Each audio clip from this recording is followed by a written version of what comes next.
A prophecy.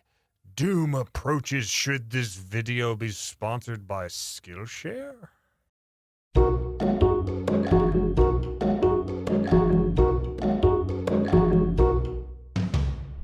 In the grim darkness of the far present of fiction writing, there is only cliches and a whole lot of grit. Modern audiences demand gritty stories. I mean, they must, given how many tickets The Dark Knight sold. Therefore, all writers should become well-versed in writing in a dark tone, or GRIMDARK, as it's commonly called on the internet. GRIMDARK is great to write because all a writer has to do is write normally and just make everything dark, like plastering the color black over everything. Don't worry, you'll know if you miss a spot. Speaking of which, this soothing gray background? Gone, I killed it. You should feel bad. It's all black now, eternal darkness forever. What's this? Whimsical music? That's gone too. Another victim of GRIMDARK. Happy smiley avatar that references a grossly out-of-date meme? Annihilated. This is GRIMDARK. It's frowns and brooding from here on out. Be thankful I can't do the gravelly voice, or I would have killed that too. All of the things you like about terrible writing advice, all dead forever. My sarcasm will most definitely not be coming back. Just like this kitten. Isn't this kitten cute? You should get attached to this kitten. Oh no, it's dead. You should feel bad. Ha! I tricked you into getting attached to a character before killing them without any warning. I'm sure that trick will keep working forever. I need to kill some other things. That's what audiences like now, lots of dead characters. I want to be like George R.R. Martin. I'm sure his success is entirely based on how he kills his characters rather than his stellar characterization. Characterization in grimdark stories should be as bleak as everything else. Our hero should be completely amoral. Wait, I meant morally ambiguous. Same thing, right? Exploring themes of moral ambiguity works great when our protagonist makes everyone's lives objectively worse and behaves like a 13-year-old sociopath on a power trip. The protagonist should lack any kind of redeeming quality, like having our hero slaughter innocents because of his character flaws. That will be shocking after the 4,000th time.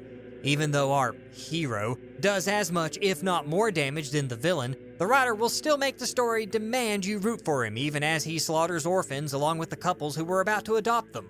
Why have positive traits to stand in contrast with the setting and tone when our protagonist can have the worst aspects of both power fantasy and the anti-hero? Why does our protagonist behave so horribly? Because he's morally ambiguous. See, he's deep and complex. I'm sure the audience will buy that. If not, then, I need to kill off another character to distract everyone. Here is a puppy. Isn't this puppy adorable? You should get attached to this puppy. Oh no, it's dead. You should feel bad. Now that our hero is brooding after his latest war crime, we should also darken the villain. Normally, here at Terrible Writing Advice, I advocate all villains be one-dimensional cardboard cutouts with zero backstory, motive, or explanation as to why they commit their loathsome acts. For GRIMDARK, we will need to deviate from this a bit. Our villains should have a nuanced and believable backstory with characterization that really allows the audience to connect and understand them in a fundamental way. The writer should then be shocked and frustrated at the audience's connection with the villain, so to compensate, the writer should make the villain commit atrocities so horrible that even an episode of Terrible Writing Advice can't make funny. Some might worry that this sudden shift will irritate audiences and break their willing suspension of disbelief to see a previously established sympathetic character suddenly decide that infants make for a great sandwich spread. Well, that's their problem. This is GRIMDARK. No one should be happy. Now, what about secondary characters? In GRIMDARK, there are two types of secondary characters. The first is people so reprehensible and amoral that the audience is left wondering why they haven't been burned at the stake, much less arrived at the position of power and authority. They exist solely to be murdered by the hero. The second kind is people so innocent, pure, and naive that they feel completely out of place in such a dark story. They exist solely to be murdered by the author. All nice characters are killed without exception in a GRIMDARK story, kind of like everyone else really. Just kill everyone to be safe, that's dark. Make a few suffer a fate worse than death for good measure, like they must suffer in agony forever. They never die of old age, but keep aging, or they have to read this book more than once. Oh wait, I forgot something. Can't kill off all of my characters just yet. First, I have to add something essential to any GRIMDARK story. our grimdark story needs a lot of elements. Death, destruction, fates worse than death, a complete lack of self-awareness, a brooding oppressive tone, and most of all, a love triangle. Yes, even in the eternal darkness of a grimdark story, there needs to be a romantic subplot shoved in there somewhere. Who wins the love triangle? It doesn't matter because everyone dies tragically anyway. With our characters all set to die, the writer is free to develop a grimdark setting. Human societies are built upon mutual cooperation and complex social systems. Grimdark societies are built upon mutual exploitation and social systems that don't function at all. Is it a science fiction setting? Then it's a horrible, unsustainable dystopia. Is it urban fantasy? Supernatural monsters will munch on normal humans like popcorn but still remain hidden somehow. Or have all of our superheroes become monsters, because that's what we loved about comics, right? To see our beloved heroes who brought joy to our childhoods turning into bloodthirsty psychopaths because comic book logic. Fantasy is great for grimdark because any criticism lobbed at the setting can be dismissed by saying it's historically accurate. Sources? I watched it in a movie once. A grimdark setting should present life as so awful that the reader seriously wonders how people even get up in the morning, or wonder why absolutely no one has thought of a way to improve conditions. Why don't people band together and try to fix things? Because grimdark. Why hasn't an external, better system supplanted the current, barely functioning one?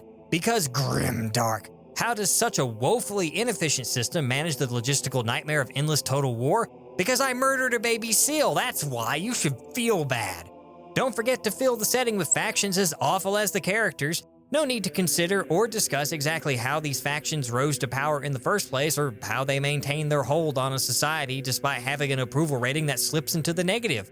Nor should any of the factions make even token efforts to improve things. They should all be brutally repressive regimes founded on fear and terror that have inexplicably stayed in power for centuries. Just base them on the Nazis, like in the Evil Empire video. I hear those guys had a long shelf life. Tying in each faction's ideology with the theme of the setting, or showing how each faction gradually descended into its current state, just isn't bleak enough for grimdark, because it could accidentally give the audience hope that the story might get good. Best to crush that hope early. Just like this, crap. I'm running out of cute animals to kill, and I think the audience might be starting to see through that trick. Don't forget to darken the other parts of the setting. Everything powered by Contrivium? It's made out of ground-up widows. MacGuffin everyone's fighting over? Turns out it is actually powered by pure evil. Magic? That's energy harnessed from the souls of the damned.